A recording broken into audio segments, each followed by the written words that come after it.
Good morning and welcome to Coffee with Alan. Today we're going to talk about scumbag scammers. Seems they're out there. Aren't we bombarded by potential scams on a daily basis? I received one today in an email saying my television account was, not good anymore. Whatever, I forget exactly. But when you look at the URL that the email came from, nowhere close to anywhere from the actual company. They want you to click on a link, and then they want you to resubscribe to your television service, whether that's Amazon Prime or Paramount or Netflix or whatever it is. And they copy and paste the logos, so it looks, in the email they got the real actual logos and stuff. But when you look at where the email came from, or the URL where they want you to click and enter information, it's some weird kind of thing. Don't fall for them. And today I'm going to show you a common scam from Facebook Messenger. I'm going to show you the actual chat and some things to look for so you don't get ripped off by these scumbags that are out there. Appreciate everybody joining. I'm drinking out of a coffee because punching you in the face is illegal, because boy, would I like to punch some of these scumbag scammers in the face. Dixon's here and says scumbag scammers. That is so true. These guys are just despicable. And the thing is, they're ripping people off by the millions of dollars. And sometimes I don't understand how people are falling for some of these because they are so obvious, but there are those that don't know. And that's why I do shows like this. And I'm going to show some things today. So hopefully you can get this information out to people so people won't be screwed over by these scumbags for millions of dollars a year is what's happening. It's just terrible. So let's take a look at this. I'm going to put this here and I am going to bring that up bigger.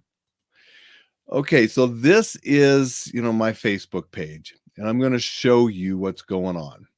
The other day, I got an email or a message from this Brian Beaver.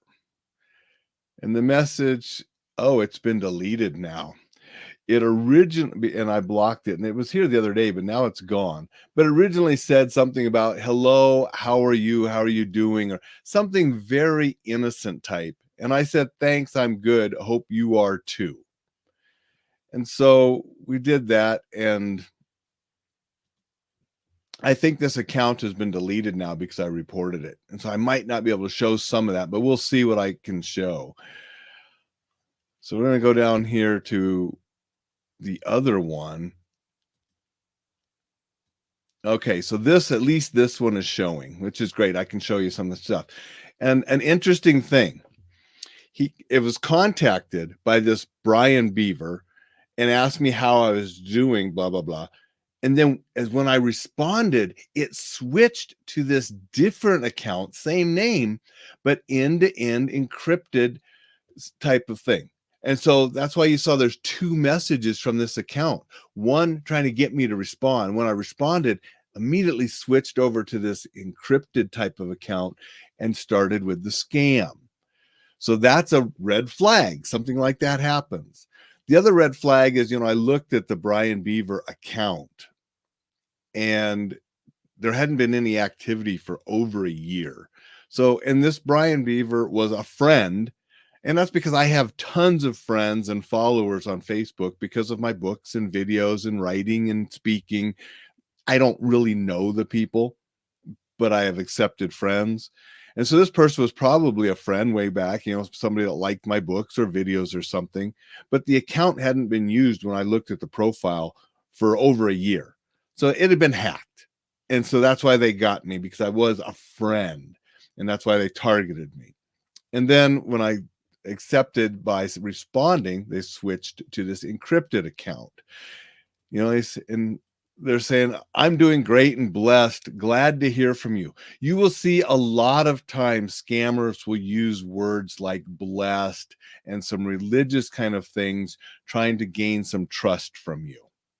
And glad to hear from you. Well, you didn't hear from me. You just contacted me and I replied, what's up? Okay. So I just did a thumbs up. I know it's a scam, but I want to see where the person goes. And this immediately went to the money stuff. Sometimes they will take longer and they're trying to gain some trust and talk about things.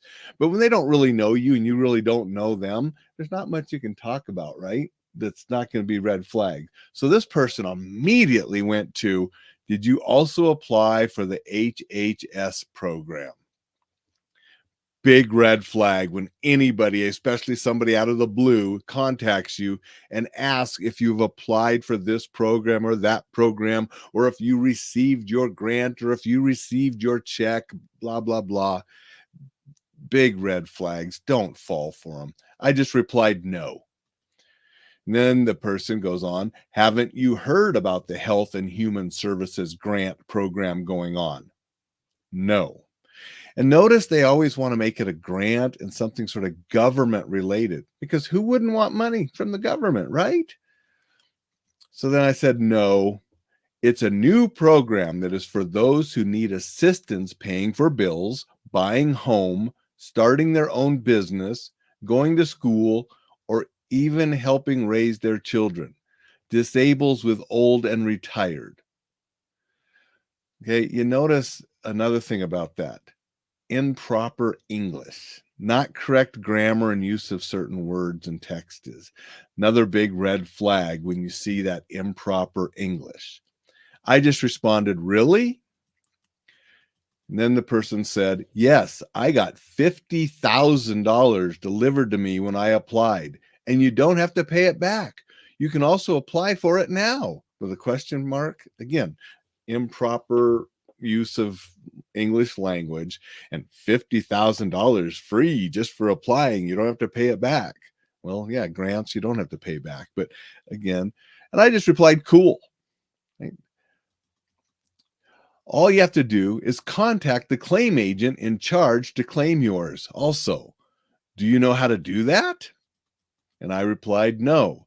And they sent me a link. And I said, what's that? And I wasn't 100% positive with the m.me and then a long number. And so while he was saying, click on the link now and message the agent by saying HHS offer, I Googled what that MME was, m.me, and it is a Facebook Messenger redirect. And so I knew it would be okay to click on it to be redirected, and it was going to redirect me to somewhere in Facebook Messenger. So I then said, you do know who I am, right? And the person said, yeah, message her now. And then I said, you know what I do? Question mark. But notice this person never even looked at those or messaged me back when I said, you know what I do? I was going to say I bust scammers like you, but they didn't even look at that because I had clicked on the link. And what that link took me to, and I'll show you that message, Agent Tyler. So now we have Agent Tyler's messenger up here. There's a picture of a lady with a flag, and then the profile name is Agent Tyler from a government organization. Big red flags all over like that. Federal agents and people who work for the government don't make Facebook pages Agent Tyler from government organization. Total BS. When I clicked on that, and I can't do it now because I have blocked it. You can see I've blocked it after reporting the account. The account had only been established a couple days before they messaged me. And I think I did this on like Thursday is when this message came in. So it was a brand new account, nothing posted except this person's picture and Agent Tyler government organization. Big red flags and so BS. That's why I don't know how people can fall for this, but they do. So I messaged this person, what is the HHS grant? And this person writes back, my name is Agent Joe West from the federal government agency. We have to know if you are here to get your grant so that we can show you what grants are available and how to apply. Well, there's a picture of a woman called Agent Tyler, but this person writes, my name is Agent Joe West. Okay, completely BS and bogus. People, you shouldn't be falling for these. And I'm from the federal government agency. Another, like, this is so stupid that I don't know how this person scams anybody. And then again, improper English with this whole sentence. And so I just said, yes, I'm here to get my money. This is an empowerment program set up by the federal government to help the American and Canada, United Kingdom, and communities and other countries around the world. The money giving by the federal government is not a loan. It's a money grant offer giving by the federal government to help the American and other countries around the world. I will need to confirm some information before we can deliver your grants to you in your home. The grants will be delivered in cash to you as soon as the information required are duly filled. Are you ready to fill the required information? Question mark. Do you see how bogus that is and how stupid and crazy it would be to fall for someone like this? The improper English, and you're going to fill out this form and all of a sudden you're going to get $50,000 cash delivered to your door. No, people, we can't do these. And like I said, this is a really obvious, stupid one. Some of them are worded better. Their English might be a little better. And, instead of cash to your door, they're going to wire it to your bank account or whatever that kind of stuff might be. A little more plausible, but still blatantly scam and fraud if you use some common sense. And I said, sure. How much is it? And they didn't tell me how much, but they sent this list of information that I needed to fill out. Real name, street address, date of birth, marital status, email address, job or occupation, monthly income, phone number, phone carrier, phone provider, bank name, do you have credit card, male or female, age, do you own a house or rent apartment? Write me back the answers here one by one accordingly with all sincerity now. Thanks. Now, while I was writing them back, I got this other thing in all capitals. Are you filling now? Question mark. They'll always make it urgent and try to pressure you to do things quickly. And that's with all these scammers. They don't want you to think about it. They don't want you to research. They don't want you to talk to anybody else. They want you to do what they want immediately without thinking. So there's always going to be that urgency and wanting you to do things quickly. And I was almost done filling out his form when they sent that all capitals, are you filling now? Question mark. And I responded, Alibaba, 123 Scam Street, Fraudville, DC, 13579. Birthday, July 32nd, 1937. Single. Email ali@baba.com. Job, retired porn star. Income, 0. My phone number, 713-592-7510. And I just was typing numbers. I have no idea if that's a real phone number or not. My phone carrier and so forth, TTNA. My bank, Bank of Iran. No, I think, what was the question I wrote no for? Do you have a credit card? No. Male or female? Fluid. Age? Yes. Do you own a house or rent an apartment? No. And then they immediately responded. I sent that and they immediately responded. Kindly stay active online for some minutes while your information is been processed and forwarded to the board managers for your claiming approval. Exclamation point, exclamation appointment. See the terrible English, and it's just totally bogus. And then I wrote back, okay, how much can I get? The next thing he wrote, Get lost, sir. We're not here for jokes. And that was actually pretty tame. Often when I mess with these guys, they start writing back a bunch of profanity, or I've had them scream profanity on the phone, calling me all sorts of vile things and saying how they're going to kill me and all this kind of stuff on the phone when I've messed with phone scammers. I just replied to this person, "Thank you for the information for my scam and fraud show. I'll be posting this." And the person read it but didn't respond. And then I immediately, right after this, reported the profile and blocked the profile. So I reported both profiles, blocked both profiles, and now I had this for today's show. So I am going to remove that, and I'm going to come back and we're going to finish up. Dixon was here, and Dixon said, "Ha ha ha, area code 713 is Houston, Texas." Okay, well, I hope nobody in Houston, Texas got a call, but I had no idea. I was just randomly typing some numbers when I was doing that. So that's funny. But those are common things to look for scams. That particular one Thursday was so blatantly terrible with the English and immediately going to the money and some of the things.